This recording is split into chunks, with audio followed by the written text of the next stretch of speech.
তাহলে হাজ করা লাগবো না আনা হাজে আমরা রসুলকে পাই না। হাজ করা লাগবো যদি আমরা রসুলকে পাইবার আশায় হাজ করি তাহলে রসুলকে আমরা পাই না। যদি আমরা হাজ করি না রসুলকে আমরা কখনো পাইতাম না। এই জন্য নবী করিম সাল্লাল্লাহু আলাইহি ওয়াসাল্লামের আদর্শে যদি আমরা আদর্শিত হইতে পারি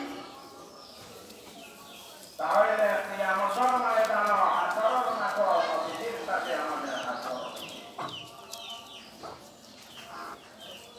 আমরা দোয়া করতাম, আমি যে আয়াত আপনাদের সামনে তেলাওয়াত করছি সেই আয়াত যে তরজমা নবী করিম সাল্লাল্লাহু আলাইহি ওয়াসাল্লাম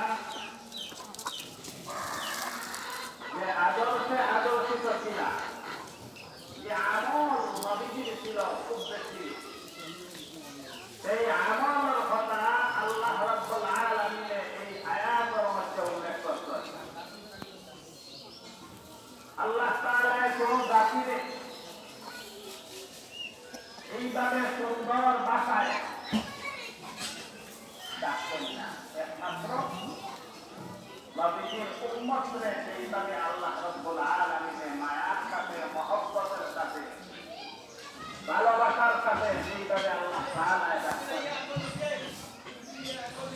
আল্লাহ রাব্বুল আলামিন বলেন ইন্নাল্লাযীনা আমানু, নিশ্চয় যারা আমার প্রতি ঈমান আনছে, আমার মুমিন বান্দা বান্দীগণ,